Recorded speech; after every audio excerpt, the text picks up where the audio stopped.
Oke, saatnya kita mulai lanjut ke jenis-jenis peta. Oke, sebenarnya bacanya itu peta ya, pakai bukan peta. Seingat saya, kalau peta itu adalah tulisannya gini, sama-sama PETA. Ini juga PETA. Tapi kalau tulisannya besar seperti ini kan dibacanya peta kan. Nah, itu salah satu organisasi bentukan pada masa kependudukan Jepang di Indonesia. Dan ini kalau besar kayak gini sebenarnya dia itu punya singkatan. Nah, P-nya ini adalah pembela, T-nya itu adalah tanah, A-nya itu adalah air. Jadi kalau hurufnya besar seperti ini, bacanya benar peta.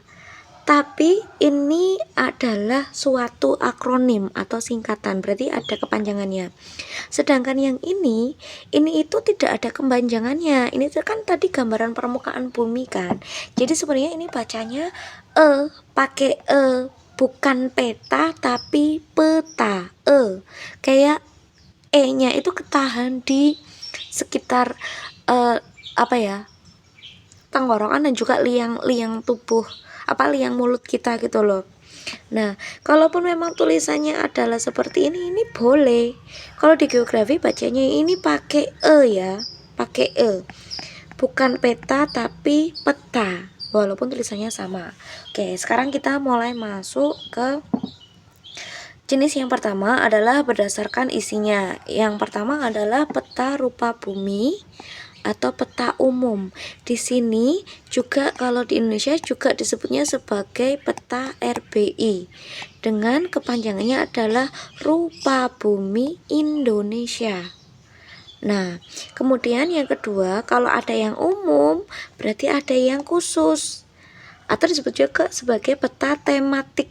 Tema berarti berdasarkan tema-tema tertentu. Biasanya hanya ada satu tema aja dalam peta yang ini, yang nomor 2 ini.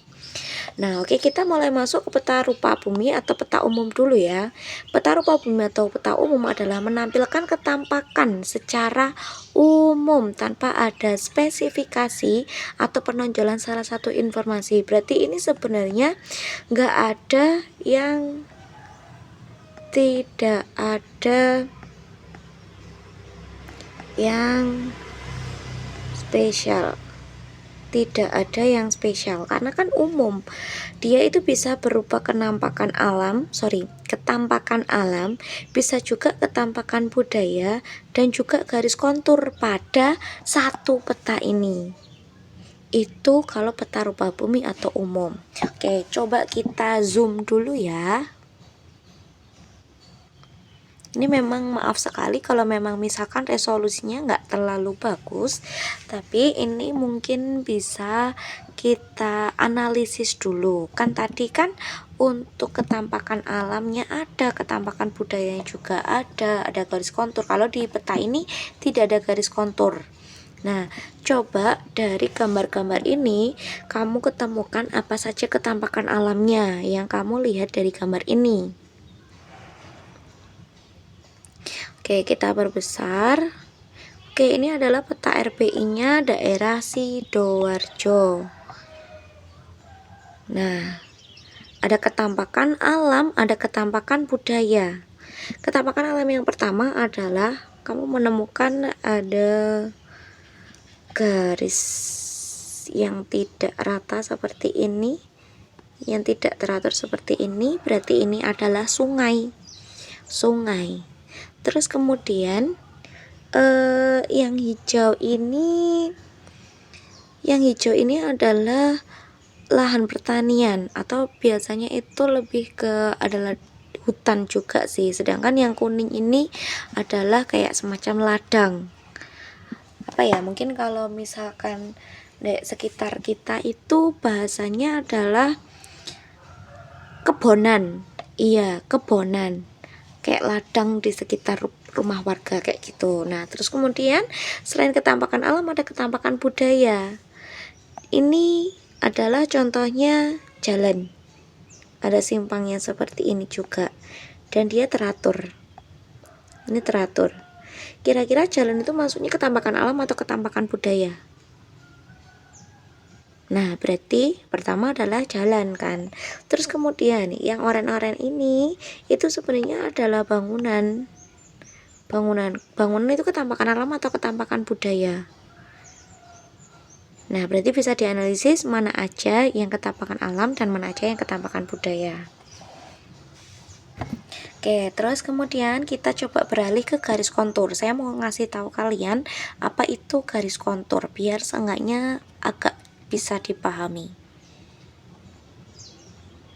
Garis kontur adalah garis pada peta yang menghubungkan titik-titik yang memiliki kesamaan pada ketinggian suatu wilayah. Ini clue-nya. Jika semakin jauh jaraknya, maka semakin landai atau rata daerahnya. Jika semakin dekat jaraknya, maka semakin terjal daerahnya. Sekarang kita coba gambarkan ini. Ini ada A hijau, ada B hijau, ada A merah, ada B merah. Semakin ke dalam ini sebenarnya semakin tinggi. Kayak misalkan kalau gunung ini kan gambarnya seperti ini kan. Nah, ini tuh sebenarnya luasnya kayak gini. Ini berarti kan semakin bawah itu ketinggiannya semakin rendah. MDPL-nya semakin rendah, meter di atas permukaan lautnya lebih rendah. Ini kalau misalkan di sini berarti kan lebih kecil daripada garis yang sini kan. Seperti ini lagi berarti ini jauh lebih kecil daripada yang garis yang ini. Makin di atas ini jauh lebih kecil juga. Nah, berarti sebenarnya kalau semakin di luar itu sebenarnya semakin rendah daerahnya. Ini 100 meter. Ini penggambaran aja 200 meter atau mdpl, 300 mdpl, 400 mdpl, 500 mdpl. A yang hijau ini berdiri di atas daerah 400 mdpl. B hijau ini berada di daerah 300 mdpl. Begitupun kalau kamu melihat garisnya, A hijau sama A merah ini berdiri di atas garis yang sama, yaitu di daerah dengan ketinggian 400 mdpl. B ini juga memiliki ketinggian yang sama, yaitu B hijau sama B merah sama-sama memiliki ketinggian 300 mdpl.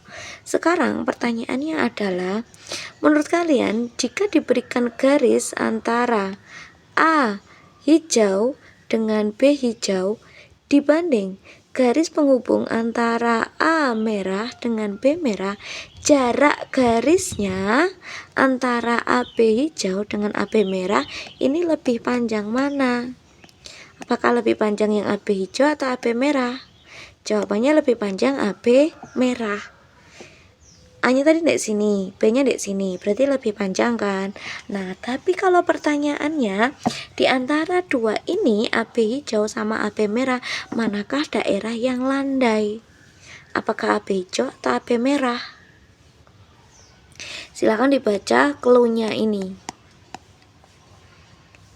Jadi, jawabannya yang landai itu yang AB merah. Jadi misalkan katakan kamu kalau misalkan naik tangga gitu ya. Nah, kalau kamu dari posisi bawah, ketika kamu mau naik ke tangga selanjutnya, pasti kamu hanya naik satu tangga aja.